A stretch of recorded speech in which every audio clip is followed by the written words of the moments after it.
Hey guys, greetings and welcome to the third episode of Suits and Sports. My name is Ryan James, and on behalf of Global Sports Policy Review, I would like to welcome our guest for today, Mr. Nishant Sheokand, sir. And we are also joined by our founder, Mr. Subhrajit. Mr. Nishant, how are you doing today?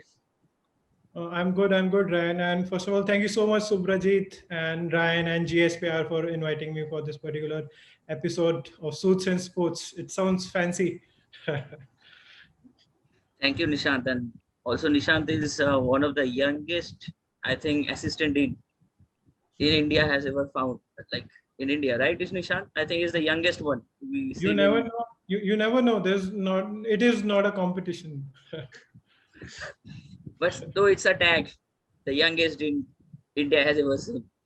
I don't know. Like I think there must be few younger than me, but you never know. I might be the youngest dean. You never know.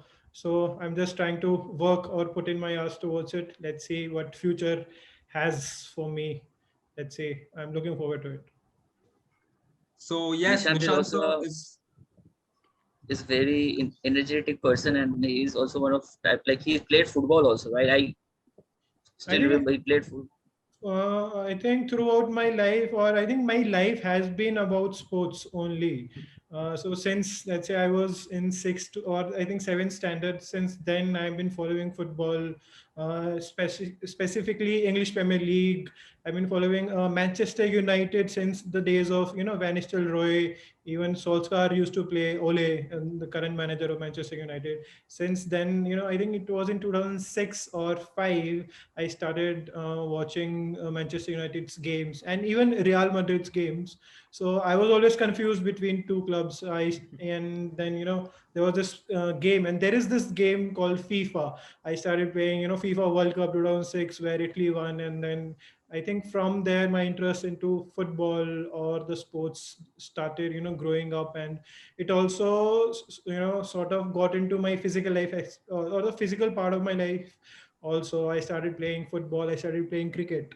In fact, just for cricket and not focusing on academics, I even shifted to Chandigarh to just to pursue cricket professionally. I used to be a very good left arm fast bowler, and you can say a reverse of Ravindra Jadeja. So Ravindra Jadeja is a left-handed batsman and a bowler. I used to be a left-handed fast bowler and a right-handed, or like Zahir Khan. So, but then I sort of I remember it was in 12th when I went to OP Jindal. I checked there, or I sort of visited their campus. I looked at their football field, and I was like, so now I don't want to pursue cricket anymore. I'll join law. I'll come into law, and then sort of shifted towards football as well. Oh, so that's really great. It's good to know that you're a Man United fan. I think Subhrajit sir as well and myself. To our viewers, if you're not a Man United fan, please stick around. We won't stay biased. Don't worry. So yes, moving on. Nishant sir, before we head into any professional kind of questions, I would like to ask you, how was it? So since you played sports, how was sports like in law school for you? So I think like when I define myself as a person, I'm an introvert. I don't talk to many people. I don't go out and as such let's say take an initiative in making friends or getting social. So but where I think in Jindal primarily the sports really helped me. I have a huge circle of friends now. Being an introvert, I have more than 50, 60 friends to whom I talk to, let's say, on weekly basis or monthly basis. We are always in touch. We are always talking on groups and whatever, like we are always in touch, attending parties and everything, and it all happened, I think, like because of sports played a huge role in my life. So I had this particular, let's say, schedule when I was in OP Jindal. So what I used to do was, let's say, during that time we had classes from 9 to 3 or 9 to 5. It is not how it is these days. You have classes till 7 or 9 in the night. So just out of the classes, I used to go for cricket, from cricket to football, from football to volleyball, and then to gym.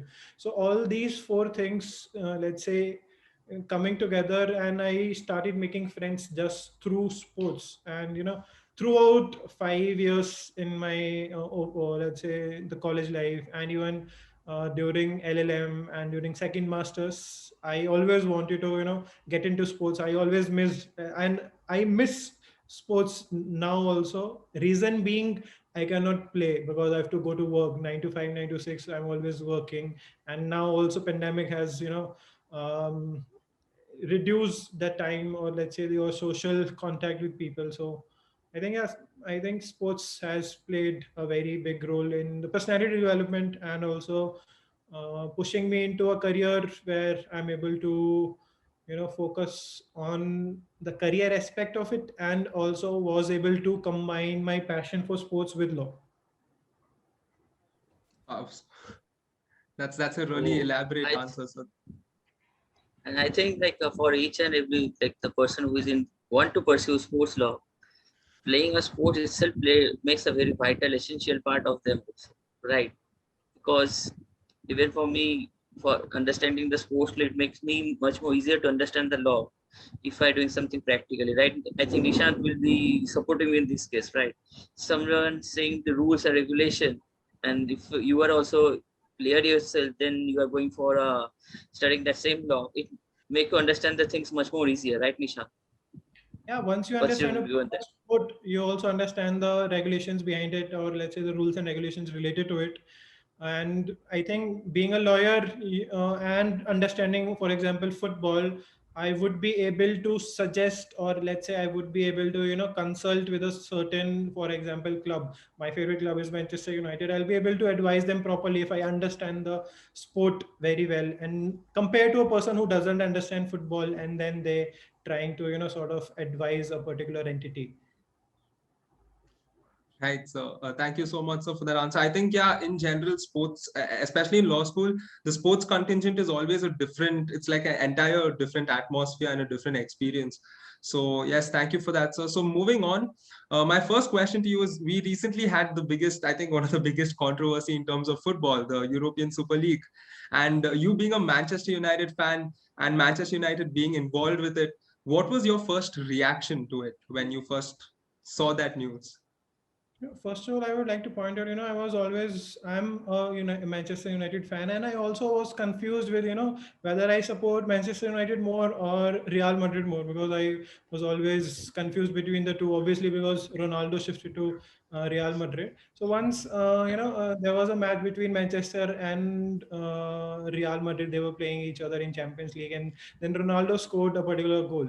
So that was the day I think I realized, I wanted Manchester United to win. I was feeling pretty bad when, Ronaldo ended up scoring. Although I supported Real Madrid, I supported Ronaldo, but that was, I think, the deciding day where I, sort of came over that particular confusion that, Manchester United is the club to go forward with.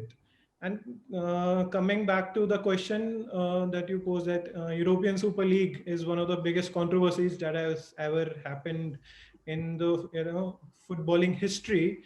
I totally agree with you, because it is not just about, the clubs which are involved in European, or which were involved in European Super League. It is also about the whole footballing fraternity, because if it would have, moved forward, and if it would have, started in a way next year, or like whenever they proposed to start it, it would have affected each and every club which are there in Europe.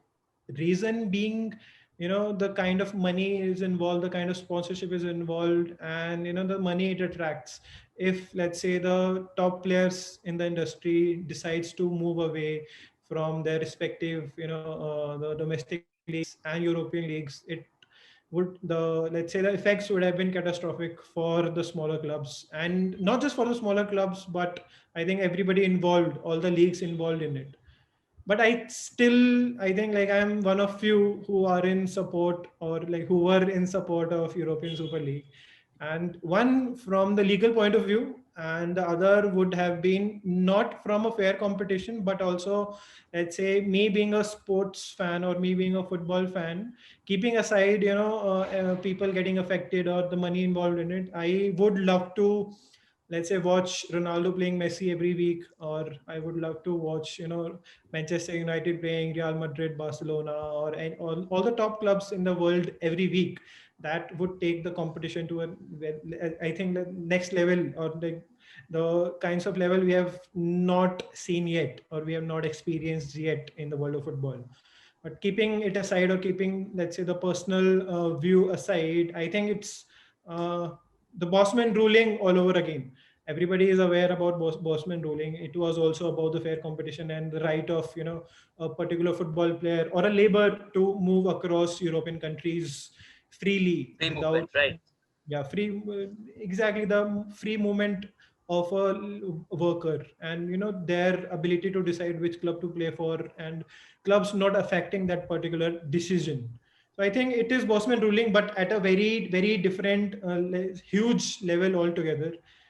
And I think, the ESL, or FIFA or UEFA putting pressure on these countries, it has brought the legitimacy of European football system in question, and not just ESL, or not just UEFA or FIFA. It has brought the legitimacy of European football system into question. How it is being conducted these days, and or what are the rules and regulations they all the leagues in Europe follows, or all the domestic leagues follows.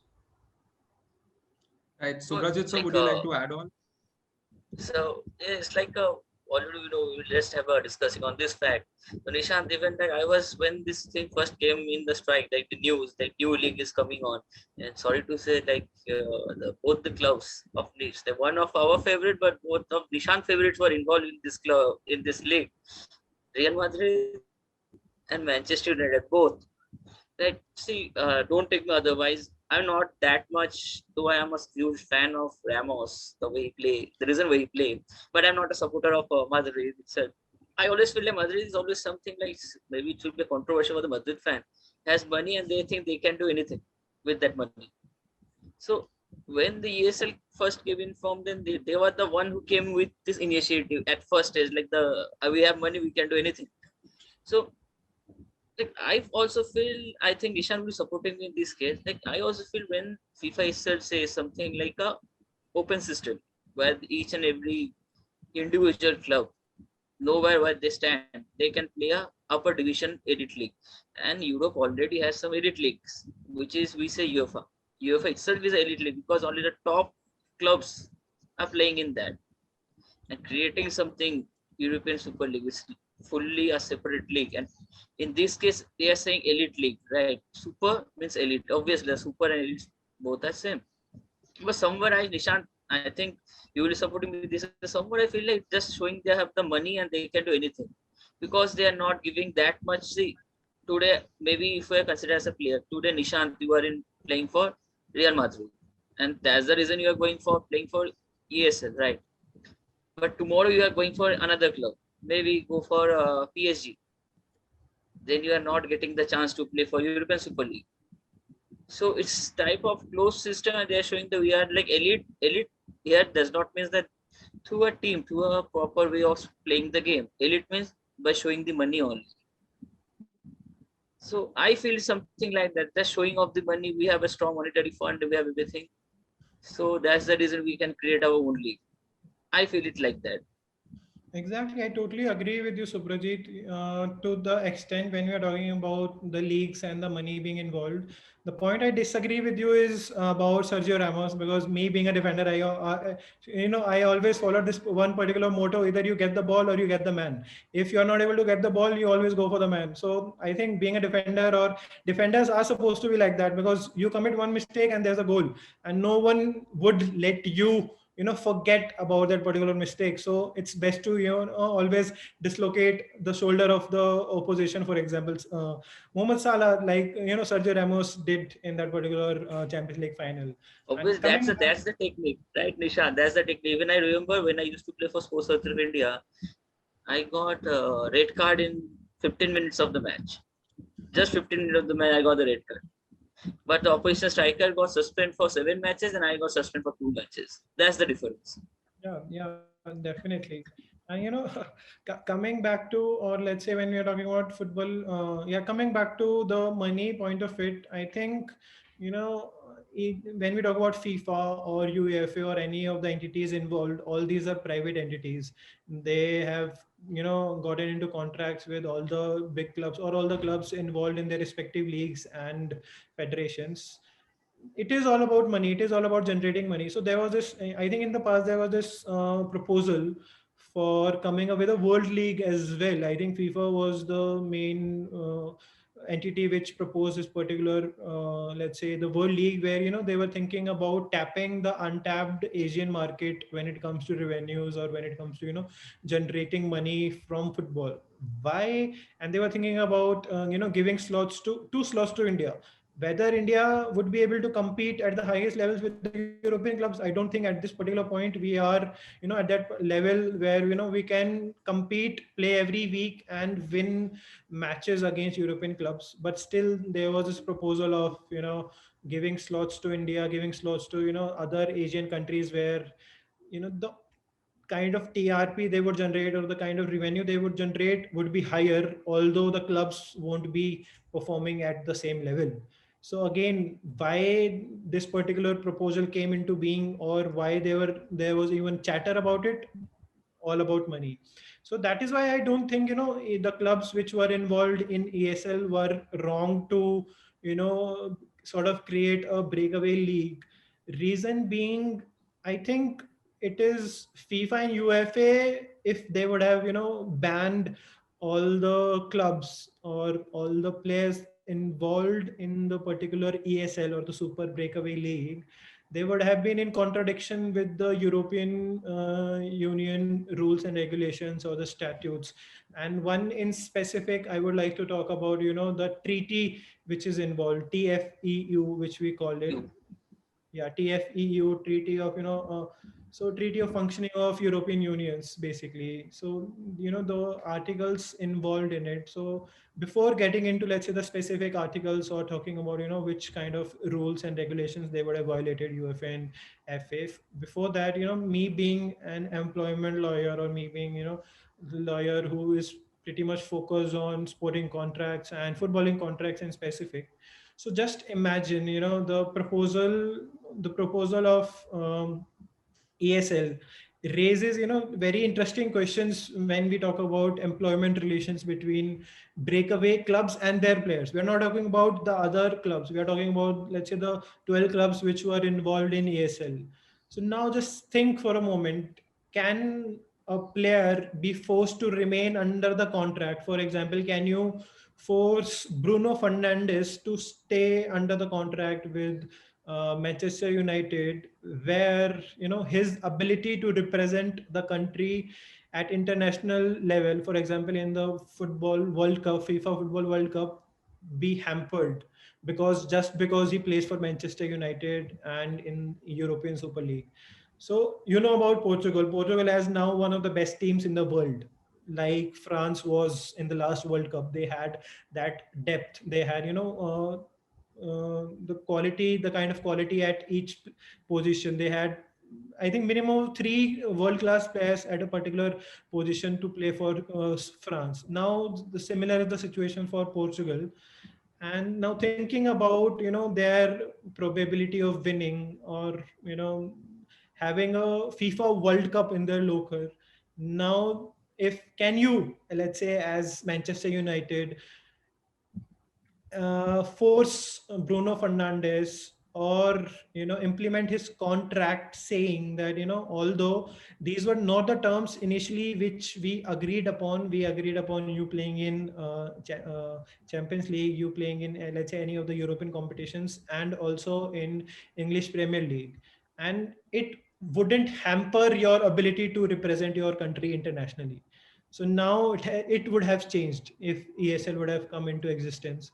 So now I think all the agents around the world, all the clubs, even the 12 clubs involved in particular situation, would have thought, or would have gone to the courts, and it would have attracted so much of litigation from all the players and the football clubs, just because they were, or the players, few players would have also agreed to play in ESL and not worrying about international competitions, because they would have gotten a chance to play for, let's say, the biggest league in the world, to play against, all the top clubs in the world. But on the other side, few clubs or few players would not have wanted the same thing and would have wanted to, leave those particular clubs. And I think the big clubs, the 12 big clubs, would have, risked a chance of their biggest players leaving their clubs for free. Because I think in that particular situation, as an employment lawyer, or lawyer focused on contracts, it I think they would have, uh, the clubs would not have been able to implement those contracts on the particular or the specific players wanting to move away from the ESL or the clubs. That too with zero transfer money. Now just imagine, Bruno Fernandes going for zero from Manchester United. So do Also, you but think ASL has make one thing strong, that they have shown the power of supporters, Exactly. right? The closing ceremony of ESL start by the power of the supporters only. They have shown what kind of supporters do. So that is also a good side of a ESL. And like I think Ryan was going to ask something. Yeah, Ryan can ask. So Thank you, sir. Do you think so? Now, if you notice, the entire ideology of the entire ESL was that the big clubs, like even they say, right, the self-proclaimed Big Six of England, the six clubs from England. So, do you think if this entire ESL had a more systematic format, like the UEFA Champions League, the top four teams, and there is a set procedure, the top four teams from the Premier League, and so they qualify. So, do you think if there was a systematic procedure where they would not discriminate between clubs and then form a league like that, do you think that was a much better idea if they wanted a league here to have a bigger perspective? One, it would have been similar to, let's say, the current Champions League format. The whole point of a breakaway league for these 12 clubs what was to, sort of create a monopoly and sort of create a situation where they are not getting relegated. They are getting the fair share of revenues. Because, when you look at the kind of money behind ESL, for example, JP Morgan was one of the entities which was backing ESL. JP Morgan, I think they committed to 3983 million dollars, or I think euros, whatever the currency was. Now I think it is in billions when you convert. I'm not good at converting and I'm not good at maths. If I would have been good at maths, I would have gone into a different field altogether. So coming back to the point, when we talk about, the kind of money involved, and the, kind of money they stood to, or they stand, let's say if now we are talking about three clubs which are also currently there and have, came up with a media they came up with a statement in the media saying that they are not, sort of giving up on the dream of ESL, and they are going to go ahead with, let's say, not right now but in the future, Juventus, Real Madrid, and I think Barcelona also. So the kind of money they stood to, let's say, earn, it was into 10 what they make in UEFA. That is, I think that was the whole point of, increasing the revenue, increasing. So one of their reasons was, the footballing market has been affected by pandemic, and the UEFA, FIFA did not take the necessary steps to, make sure that clubs around the world are not losing upon revenue. They did not, come up with regulations, or they did not act on time to avoid those kind of losses. Although I don't think, this is, I think this is justifiable, this reason is justifiable to get into ASL. But when we compare, or let's say coming back to a question talking about, if we make it competitive, that main argument from the fan side, or from, people opposing ESL, is that it is not competitive, it is anti-football, because there is no relegation for these 12 clubs, or let's say the original founders of ESL, and there is no fair competition. So when we're talking about big six in English Premier League, so apart from, let's say, Manchester United, Chelsea, and Manchester City, then when we talk about rest of the clubs, and now think next season where Liverpool is going to play. I think they are going to play in the third European League, which is coming into being from next year. I forgot the name of the third league, but I think the teams which do not qualify for Europa League, then those teams are going to play in the third European league. It is same as let's say Champions League and Europa League. It is just the tier three for European leagues. One is Champions League, tier two would be Europa, and third would be that particular league where Liverpool is going to play, and which is like for which I'm pretty happy. I would love to see Liverpool playing in the third league and not the Champions League, being a Manchester United fan, obviously. And then there is Spurs. I don't think even Spurs would qualify for Europa League also. And then there is Arsenal, who are That's struggling.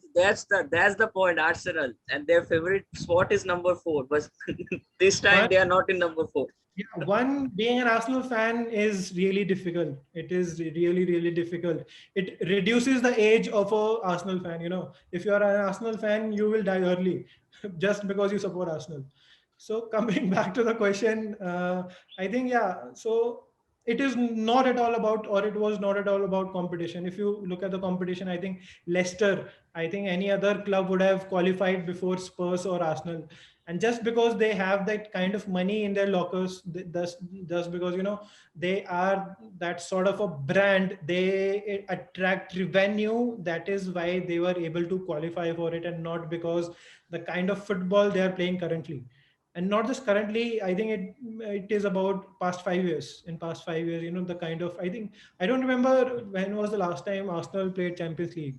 The fortunes for Liverpool changed just because Klopp came to Liverpool, and it is now changing because the kind of tactics or the kind of play a Klopp has. Nothing. I'm not taking away anything away from the players or the Liverpool or the manager, but if you, let's say, trace back the history of Jurgen Klopp's teams, they end up getting, let's say, fatigued, or they burn out after 2-3 seasons. Why? Because of their sort of pressing play and the kind of play they have. And I think the evidence is in front of us. Look at the Dortmund team when Jurgen Klopp was there, his last season, or the look at the team Liverpool right now. Right, so thank you for that answer. It's actually, like you said, even teams like, I think there were a lot of memes also on social media on how Arsenal and Spurs were considered in the ESL, and a lot of things. So we're reaching towards the end. So I would like to ask you one more question. How do you think such a league even came into existence? Because if you notice, all these clubs were regulated by FIFA and the UEFA, and those two are, I think, the biggest bodies in terms of football. So how do you think it even came into place? How could such a thing get granted? So, I think it has this particular league, or, whenever you are thinking about such a huge step, that too for the biggest clubs with all the resources, with all kind of lawyers, they must have, gone through all the case laws in the past, and they must have gone through all the statutes which are there, UFAs or FIFAs or, European Union's laws, treaties, and everything. I think there is this one particular case which would have sort of encouraged all these clubs into, let's say, coming up with this particular breakaway league. And that case is, I think it was in 2020, and there was this case of International Skating Union versus the Commission. So, this particular case would have encouraged them, I think, to come up with this particular league. And it sort of gives the backing to ESL. And it takes away the rights of UFA or FIFA to even question the rights of all these clubs to form a breakaway league, and, sort of infringing the contracts or the statutes of UEFA and FIFA. So this particular case, there was this league organized, skating league organized in Dubai, although it was not sanctioned by ISU, International Skating Union, and it was not sanctioned by ISU, just as ESL. It is not sanctioned by FIFA or UEFA. So what the court came up with, the let's say, the reasoning sort of the reasoning court gave was, it was anti-competitive, and it does not have any basis in restricting the competition or let's say if any other league is trying to come into being, it is against the free competition, it is against the principle of free competition or the competition law, and also it infringes the antitrust laws. So basically, this particular judgment is going to help. Let's say if it would have gone through, ESL would have gone through, this particular judgment would have given, or it gives the backing to such a breakaway league, for example, ESL. Right. So Subhrajit, so would you like to conclude with a few points? So you're muted, sir. So like Nishan absolutely has given his point, and that's a very valid points, right? I don't think I need to add something because he's one of the like genius in India. So I don't need to add something against him. I think Nishan would also support him in this fact. And we means me and Nishan is working in many projects together also. So I know what we are like. So Nishant is like, I think Nishan is like a Sachin in the sports law field. Oh, I wouldn't call myself as Sachin. I think you can call me Shubman Gill, who is trying to start his career at the international level, but is also still struggling at the same time. But then if you are Subhan, then I can be calling myself Rishabh Pant. Right? Still now, I'll get out in zero also. No, but when you look at and you trace his history, I think Rishabh Pant's history, and when you look at his current form, I think he's one of the best batsmen, and he's also there in the ICC Test rankings. I think he's fifth best Test batsman. Whenever we talk about Rishabh Pant, we always end up thinking about Rishabh Pant being a very good T20 player, but even better, he's one of the best in, I think, Test format of the cricket. For example, Australia, for example, England. Yeah, even behind the stump also he is very good. We have seen in Australia how he treat Australian behind the wicket. Now he's improving, man. But also he's also one of the wicket keepers, who has given no balls just because he was too eager to catch the ball in front of the stumps. A keeper who doesn't know the rules about where you are supposed to catch the ball. I think that's why Then Subhrajit Nishan, sir chose Rishabh Pant as himself. He's Yeah, gonna come back strong now. So who's pretty good at all the formats of the sport, or let's say sports law in case of Subhrajit. all right, sir. So Nishan, we've come to a so close this, as we've ran out of time. yeah, So that's why I would like to once again take this opportunity to thank Mr. Nishant for taking time off his schedule to share his thoughts. And sir, it was really nice having you. We could definitely see a lot of expertise written all over you, and the way you explain the questions, I think it was really insightful. Thank you, Subhrajit sir, also for staying during this session and adding valuable points and questions as well. So, Nishant, sir, would you like to just tell us goodbye and we could end it? Yeah, just like thank you so much, guys, for inviting me. And let's say, I would love to collaborate in future as well. And all the best for your future. Let's say the other series or other interviews guys are going to conduct. And I'm always here to support. And let's say, and yeah, I'm working behind the scenes also for the success of GSPR at the international level, because I think it is Asia, or let's say it is India, which is leading, or which would be leading the world of sports law in future, and has been leading the world of sports law in the past as well. Right. thank you So, Nishan for your support and the way you spoken to us and the way you're supporting us. Like it's really helpful. Like like being a sports law from India is something like people some say like sports law is very niche area in India. And sometimes people think on that how should India develop? But in some case we have seen if we see the history of India is always an education part. India has played a very vital role from past. Even in sports law and it's the law-oriented sports in like Vedic ages also we have seen that in India we have some rules and regulation which is regarding betting.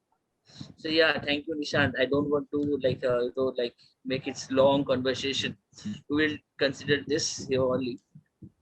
Thank you, Nishant, for your time, bro. Thank you so much, guys. Signing off.